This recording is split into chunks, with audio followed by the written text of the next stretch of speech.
नमस्कार, मैं रवीश कुमार। 2024 के चुनाव की यह सबसे बड़ी खबर है।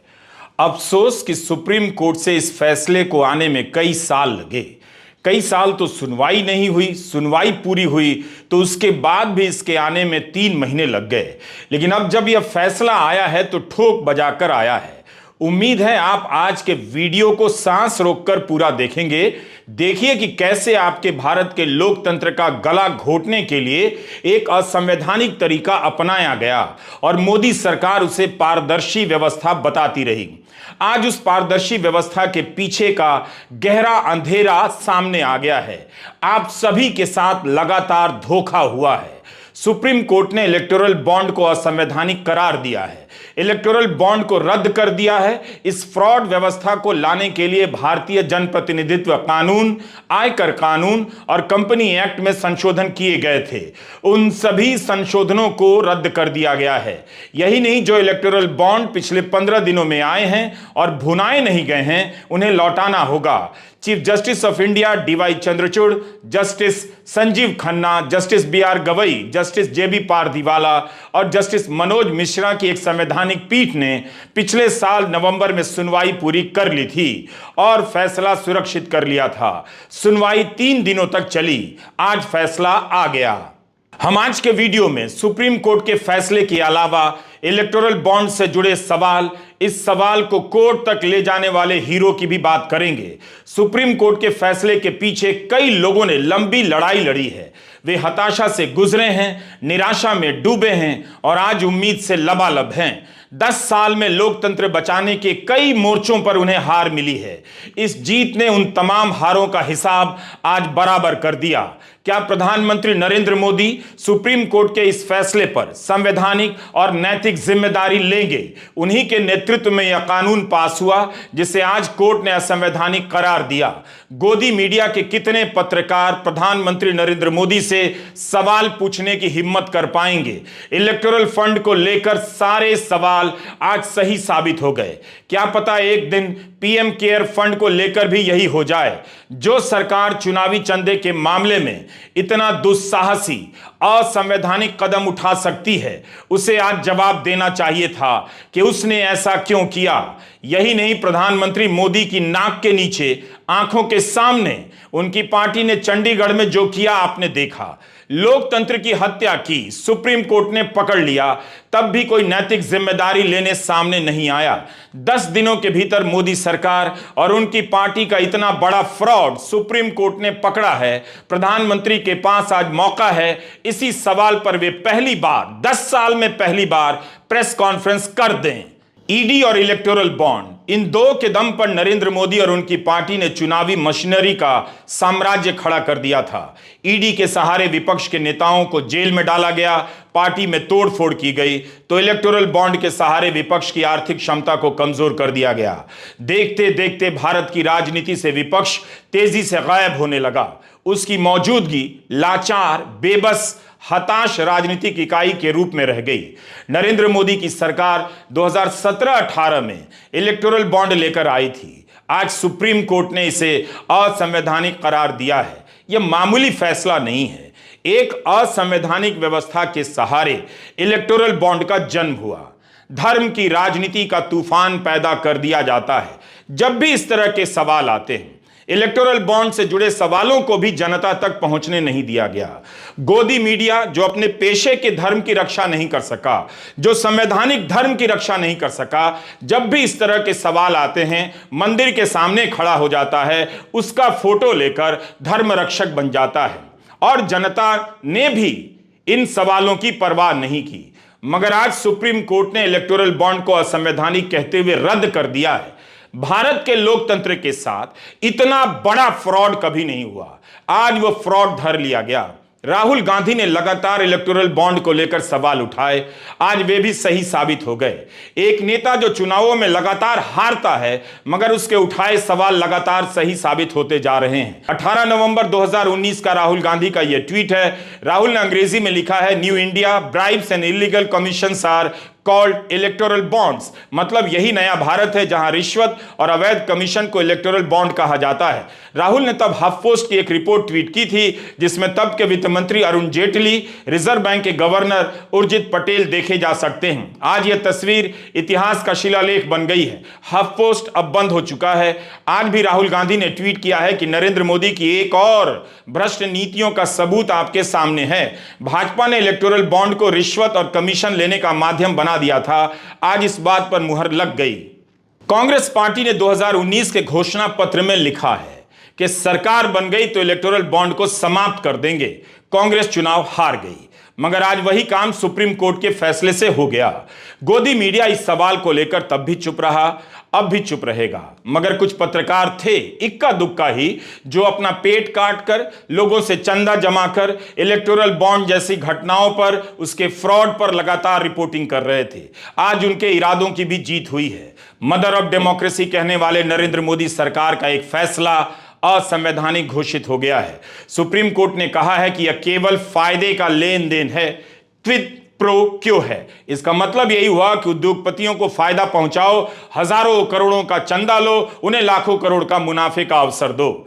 इलेक्टोरल बॉन्ड स्कीम और जन प्रतिनिधित्व कानून व कंपनी कानून में किए गए संशोधन अनुच्छेद 19(1)(a) का उल्लंघन करते हैं, सूचना के अधिकार के विरुद्ध हैं और असंवैधानिक है। कंपनी एक्ट में किए गए संशोधन से कॉरपोरेट द्वारा असीमित चंदा दिया जाना अनुच्छेद 14 का उल्लंघन है। सुप्रीम कोर्ट ने बॉन्ड जारी करने वाले स्टेट बैंक से कहा है कि सबसे पहले बॉन्ड की बिक्री तुरंत बंद की जाए। 3 हफ्ते के भीतर जिन व्यक्तियों और कंपनियों ने बॉन्ड खरीदे हैं उनकी जानकारी तैयार की जाए। हर बॉन्ड जो जारी किया गया है उसकी जानकारी सार्वजनिक करनी होगी। बॉन्ड को किसने खरीदा, किस पार्टी को मिला, कितने का था और किस दिन भुनाया गया, इसकी जानकारी भी देनी होगी।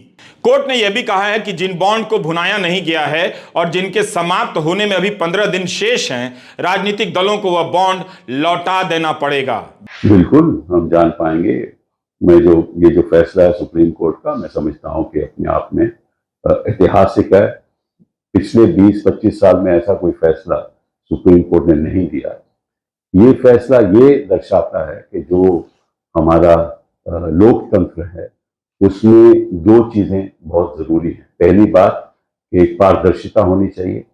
जो नागरिक है उसको पता होना चाहिए कि कितना पैसा इलेक्टोरल बॉन्ड द्वारा किस पार्टी को गया, कितना पैसा दिया और किसने वो इलेक्टोरल बॉन्ड खरीदा।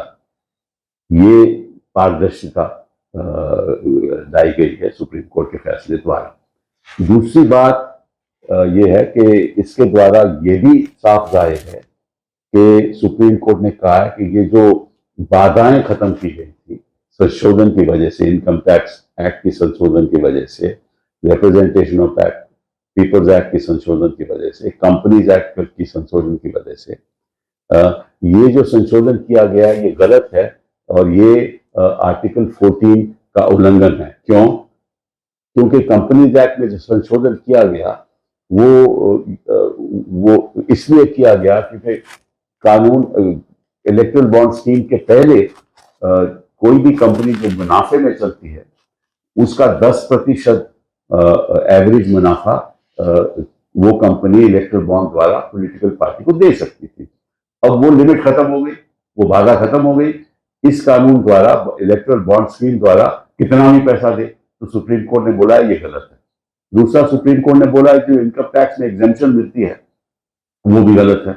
और तीसरा, जो रिप्रेजेंटेशन टैक्स में पॉलिटिकल पार्टीज को बताना पड़ता है कि 20,000 से कितना पैसा आया इलेक्टोरल बॉन्ड द्वारा, वो भी संशोधन की वजह से नहीं बताना पड़ेगा। तो तीनों चीजें सुप्रीम कोर्ट ने रद्द कर दी। तो इसका मतलब यह है कि अब ये जानकारी स्टेट बैंक ऑफ इंडिया को दी जाएगी। स्टेट बैंक ऑफ इंडिया ये जानकारी 3 हफ्ते में इस कोर्ट के फैसले के 3 हफ्ते में जानकारी इलेक्शन कमीशन ऑफ इंडिया को देगी और फिर इलेक्शन कमीशन ऑफ इंडिया जानकारी 1 हफ्ते में अपनी वेबसाइट पे उसको शामिल करेगी ताकि देश के नागरिक को ये पता चल जाए कि कितना पैसा कौन से उद्योगपति ने या कौन से नागरिक ने दिया है इलेक्टोरल बॉन्ड द्वारा किसी भी राजनीतिक दल को। और ये तो साफ जाहिर है कि सबसे ज्यादा पैसा भाजपा को मिला है, क्योंकि लगभग 5 से 6 हजार करोड़ रुपया इन्होंने इलेक्ट्रल बॉन्ड स्कीम द्वारा इकट्ठा किया है और उसके द्वारा इन्होंने प्रयास किया है और ये सफल भी रहे हैं कि बाकी राजनीतिक दल इनका मुकाबला कर ही ना पाए। जो राज था उसका पर्दाफाश होने जा रहा है जब सारे डिटेल्स सामने आएंगे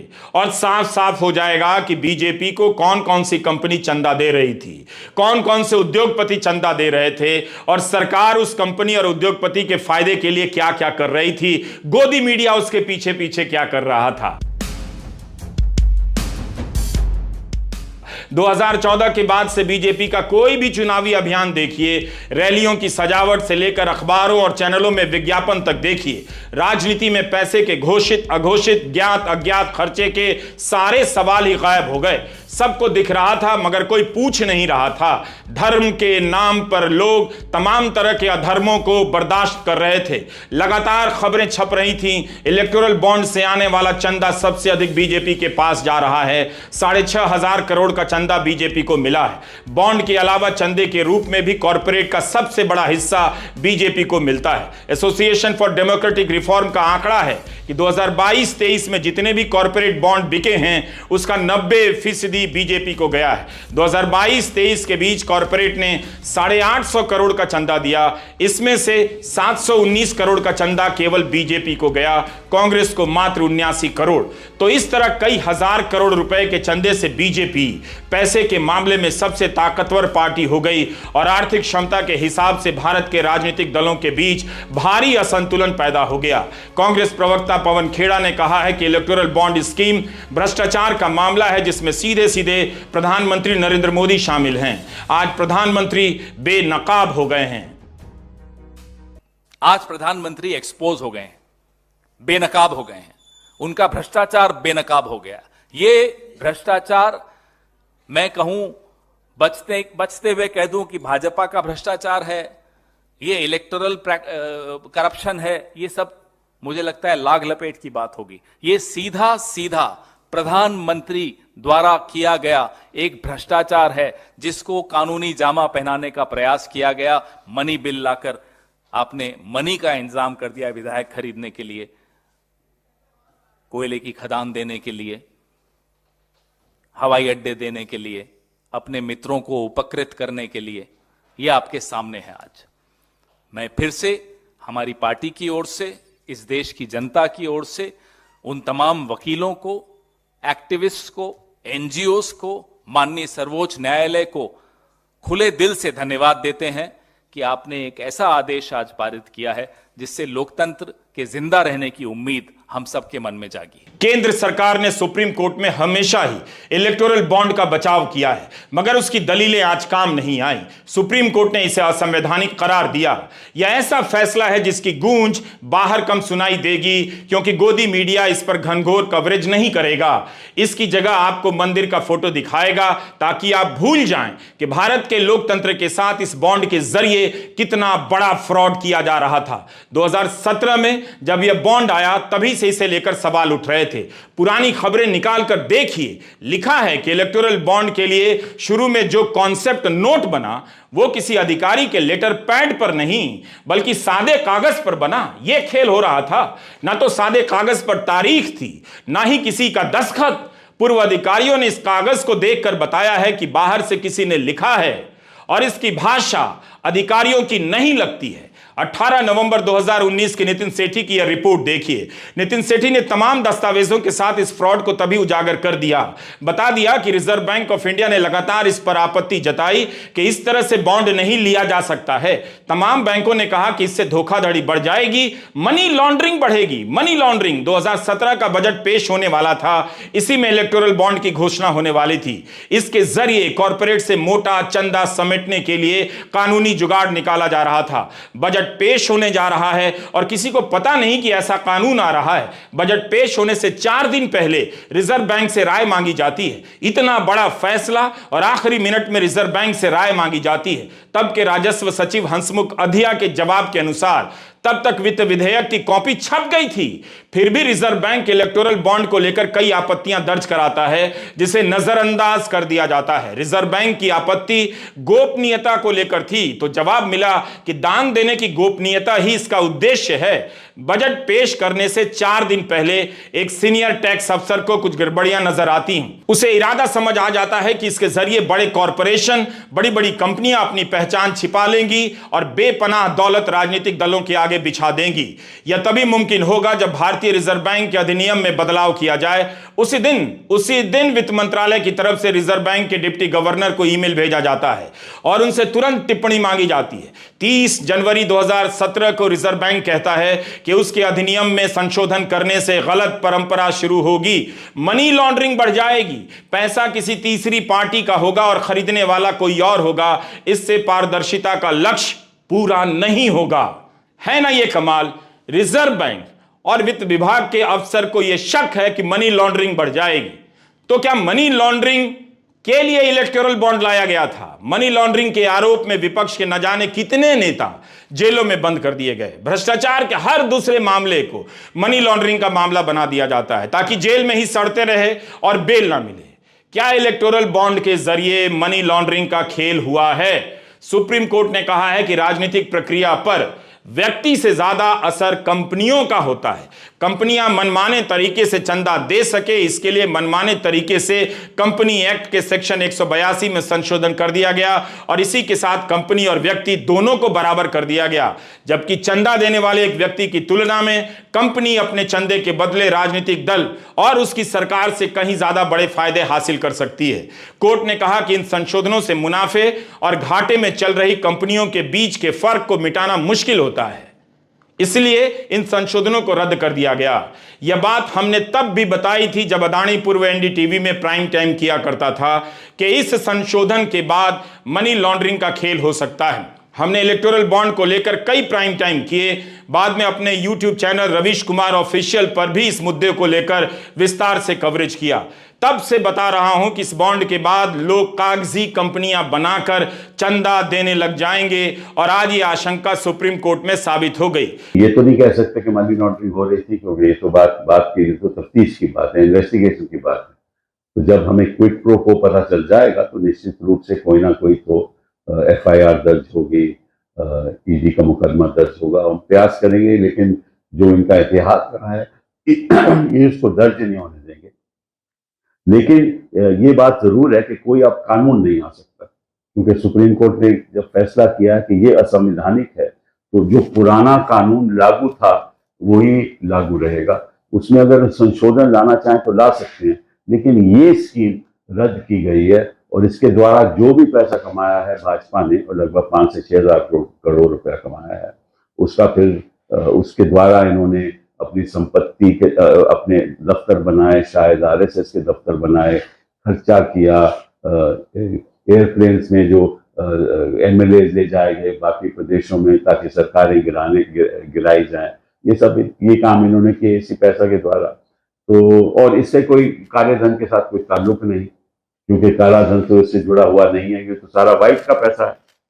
तो ये सुप्रीम कोर्ट, ये सरकार को कहना कि काले धन की वजह से, काले धन के दुरुपयोग से हम ये कानून ला रहे हैं, ये तो आपको भी मालूम है, मुझे भी मालूम है कितना काला धन यहाँ खर्च होता है, रोज खर्च होता है और इसके अलावा खर्च होता है। तो ये तो एक इलेक्टोरल बॉन्ड स्कीम, इलेक्शन का इसका कोई ताल्लुकात नहीं था। ये बॉन्डिंग बिटवीन कॉर्पोरेट सेक्टर और भाजपा, ये इसका मकसद था। सुप्रीम कोर्ट के फैसले के बाद भी राजनीतिक दल चंदे का रास्ता निकाल लेंगे, लेकिन 2018 से लेकर 2024 के बीच इलेक्टोरल बॉन्ड के जरिए जो खेल हुआ है उसका पाई पाई का हिसाब जनता के बीच पहुंचना चाहिए। कपिल सिब्बल कहते हैं कि मोदी सरकार का यह सबसे बड़ा घोटाला है। कोर्ट के फैसले के बाद सब सामने आ जाएगा। जनता को अंधेरे में रखने के लिए पारदर्शी का मतलब ही बदल दिया गया। सबको पता था कि स्टेट बैंक सरकार के नियंत्रण में चलता है, तो सरकार को पता रहेगा कि किस कंपनी ने विपक्ष को चंदा दिया, किसने बीजेपी को। जो विपक्ष को चंदा देगा उसके साथ क्या हुआ, यह कहानी भी कभी सामने आएगी जब दौर बदलेगा। यही कारण है कि विपक्षी दल आर्थिक रूप से जर्जर होते चले गए। आज वो खेल पकड़ में आ गया। 1 महीने के भीतर यानी मार्च खत्म होते होते यह जानकारी चुनाव आयोग के वेबसाइट पर आ जानी चाहिए। मैं सब राजनीतिक दलों से आग्रह करूंगा कि इसको एक राष्ट्रीय अभियान, राष्ट्रीय मूवमेंट के द्वारा इलेक्शन में बताया जाए देश की जनता को किस तरीके से बीजेपी ने, तो मैं समझता हूं कि सबसे बड़ा स्कैम है। मोदी जी हमेशा कहते रहे हैं कि कहाँ है स्कैम वो बीजेपी के खिलाफ, तो ये साबित हो गया। कहाँ है स्कैम, ये तो आपके द्वारा ही है स्कैम किया हुआ। और ये एक राष्ट्रीय मूवमेंट बनना चाहिए और सभी राजनीतिक दलों में इसमें शामिल होना चाहिए। सुप्रीम कोर्ट का यह फैसला विपक्ष के लिए बड़ी जीत है। सरकार के खिलाफ कई मामलों में कोर्ट से उसे निराशा मिल रही थी। पूर्व जजों ने भी सुप्रीम कोर्ट के कई फैसलों को लेकर निराशा जाहिर की और तर्कसंगत नहीं बताया। एक दिन पहले उमर खालिद ने सुप्रीम कोर्ट से अपनी जमानत याचिका वापस ले ली।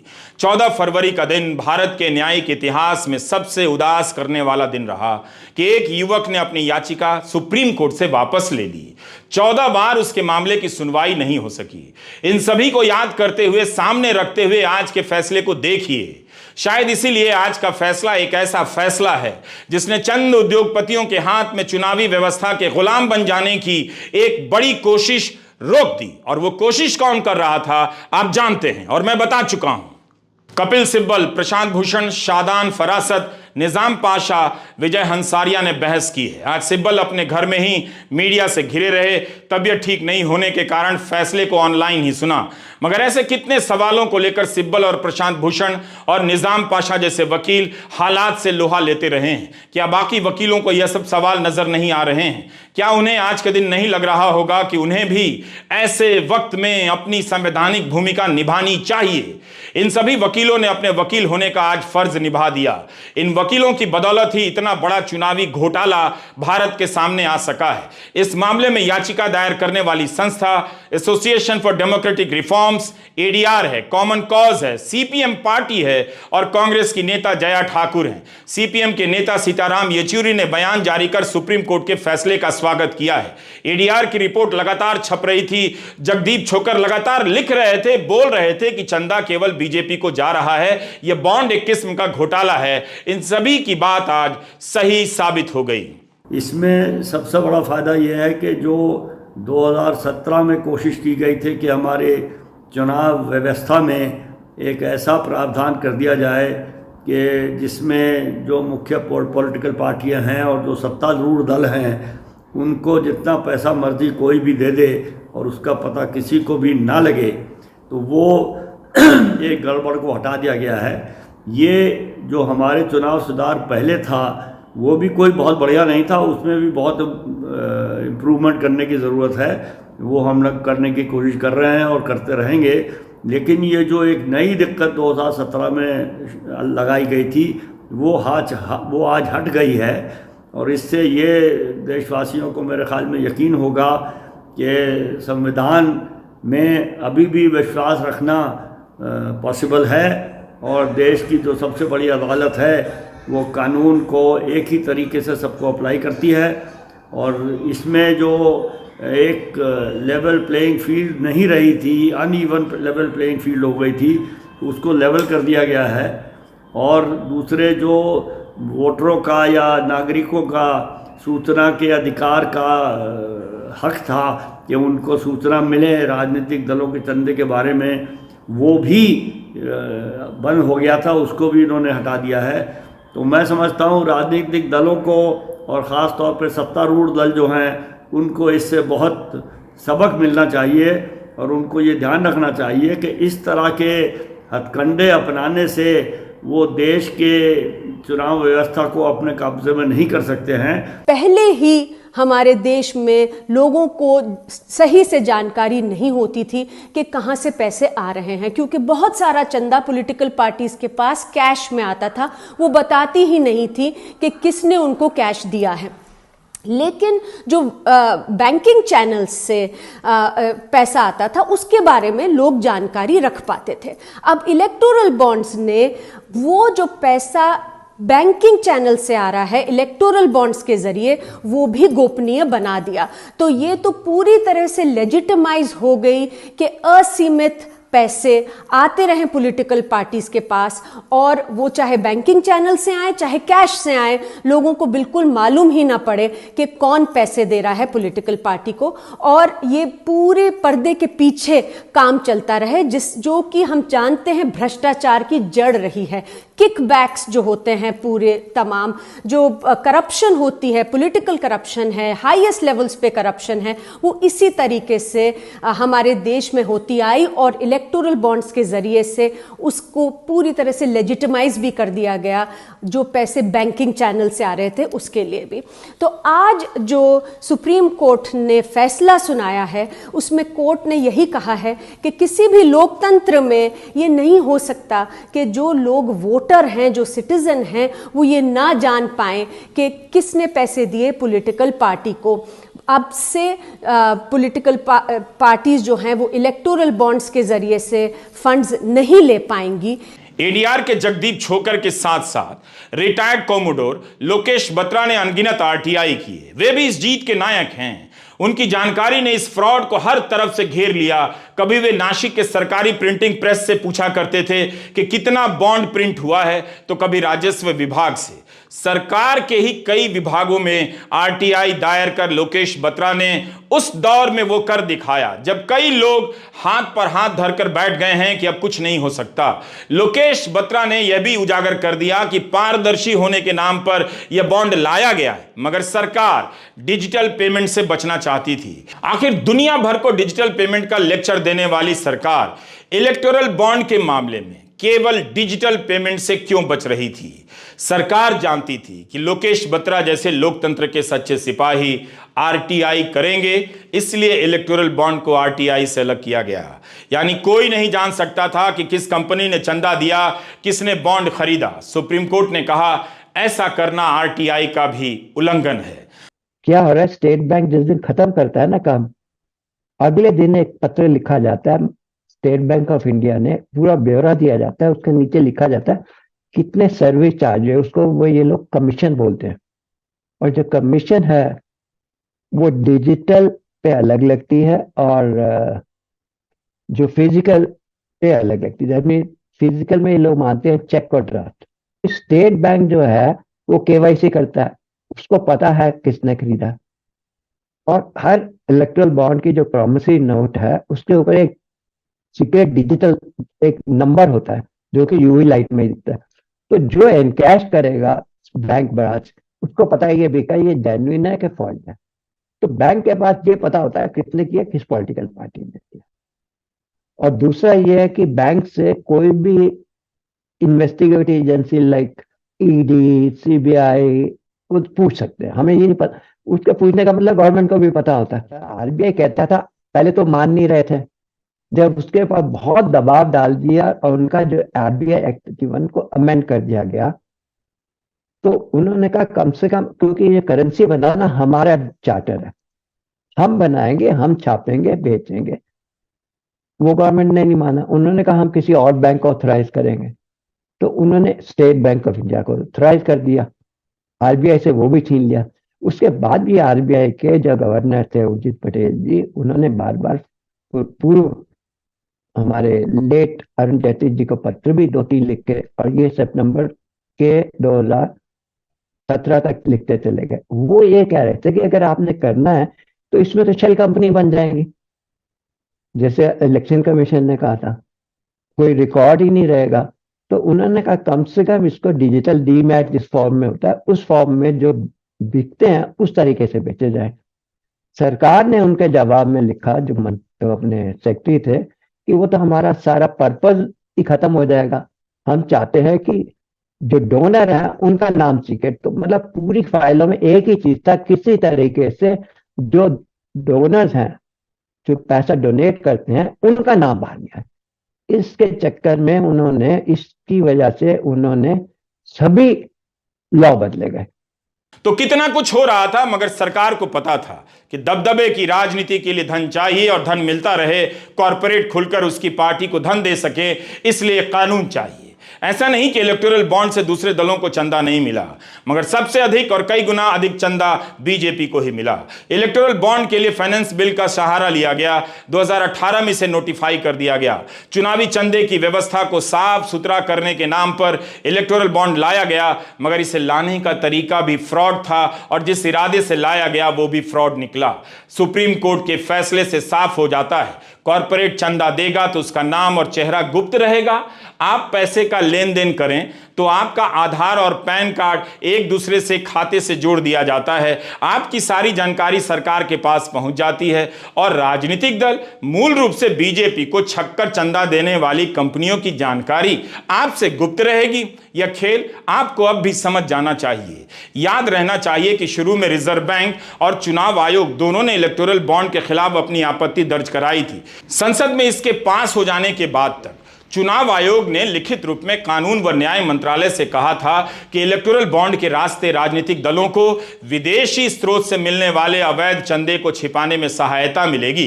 रिटायर्ड कोमोडोर लोकेश बत्रा ने आरटीआई के जरिए इन आपत्तियों के कागजात निकाले थे, जिसके बाद नितिन सेठी ने अपनी रिपोर्ट फाइल की। सवाल उठ रहे थे कि चंदा देने वाला शेल कंपनी बनाएगा, काला धन राजनीतिक दलों के यहां खपा देगा। तब तो चुनाव आयोग भी चाहता था कि इलेक्टोरल बॉन्ड वापस ले लिया जाए। कानून मंत्रालय ने इन आपत्तियों को वित्त मंत्रालय के पास भेज दिया, मगर वित्त मंत्रालय ने अनदेखा कर दिया। फिर भी अक्टूबर 2018 के अंत तक चुनाव आयोग इलेक्टोरल बॉन्ड को वापस लेने की बात करता रहा। इसके लिए कई बार रिमाइंडर भी भेजा गया, लेकिन वित्त मंत्रालय ने अनदेखा कर दिया। तो ऐसा क्या हासिल किया जाना था? रिजर्व बैंक ने कहा कि इलेक्टोरल बॉन्ड पारदर्शी नहीं है। चुनाव आयोग को सर्वोपरि मानने का लेक्चर देने वालों ने चुनाव आयोग की बात नहीं सुनी।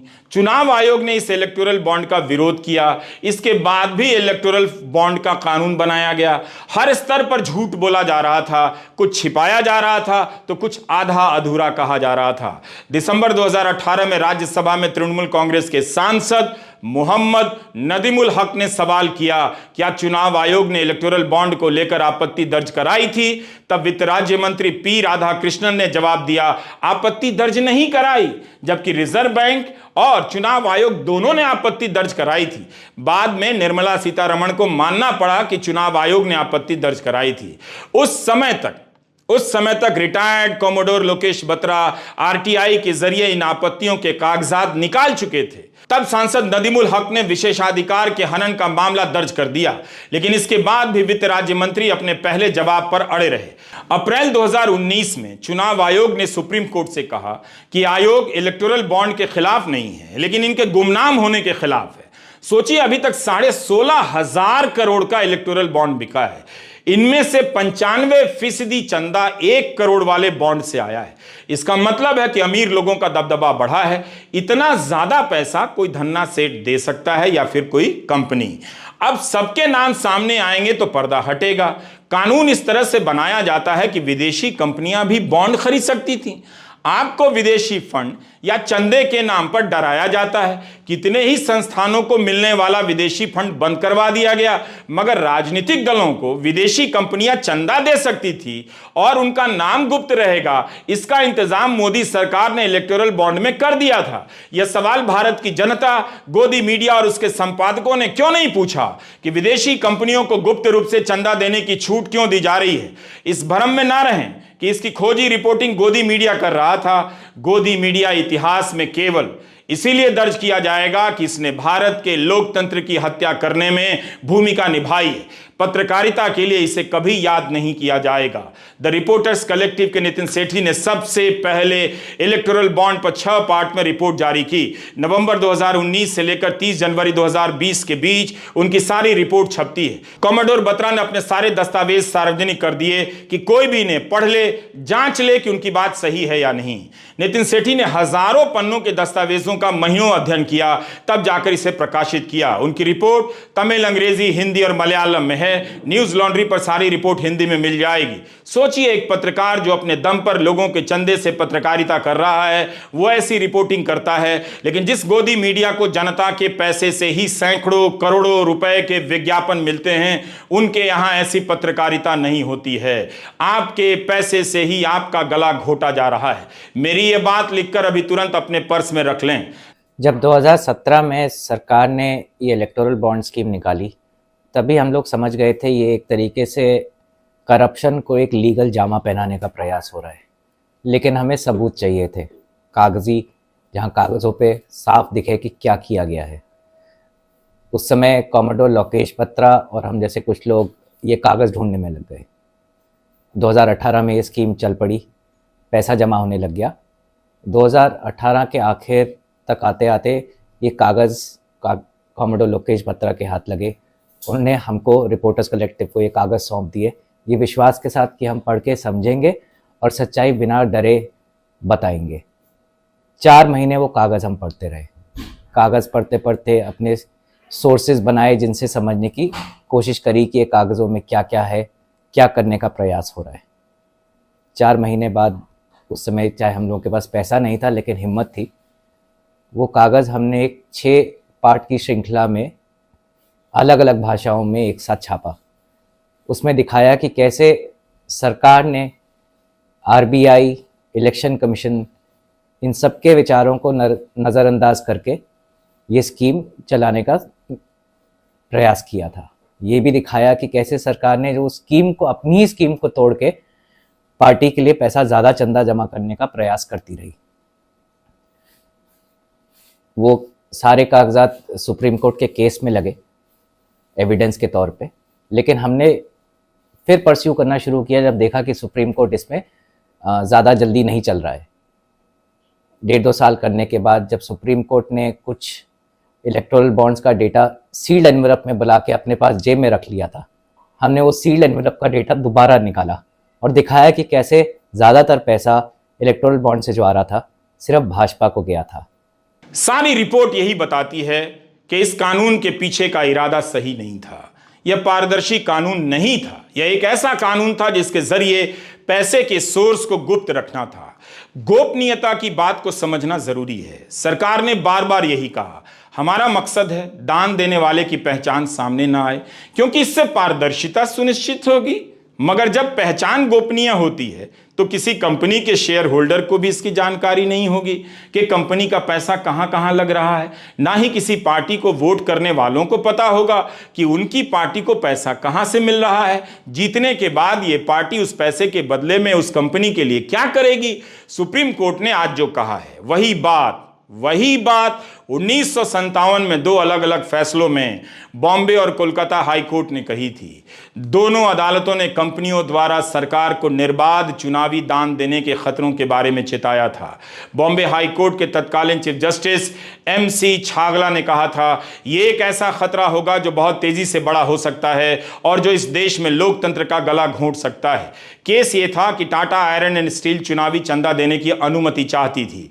टाटा के वकील ने कहा कि कंपनी इतना तो कर ही सकती है कि अपनी सालाना बैलेंस शीट में चंदे की जानकारी शामिल करे, लेकिन चीफ जस्टिस ने कहा कि यह शर्त बहुत कमजोर होगी। उन्होंने कहा कि सिर्फ यह काफी नहीं होगा कि शेयरधारकों को पता चले कि किसे चंदा दिया गया है, मगर यह भी जरूरी है कि मतदाताओं को पता चले कि पार्टी को चंदा कैसे मिल रहा है। उन्होंने कहा कि अगर मतदाता को पार्टी के बारे में जानकारी नहीं है तो कोई भी लोकतंत्र सुचारू रूप से काम नहीं कर सकता है। इलेक्टोरल बॉन्ड में ठीक उल्टा हुआ, दोनों बातें उलट दी गईं। ऐसा कानून लाया गया कि कंपनी के शेयरधारकों को भी पता ना चले और मतदाताओं को भी। आपकी आंखों के सामने इतना बड़ा घोटाला हो गया, फिर भी वो कहते हैं हमारी सरकार के दौर में कोई घोटाला नहीं हुआ। नमस्कार, मैं रवीश कुमार।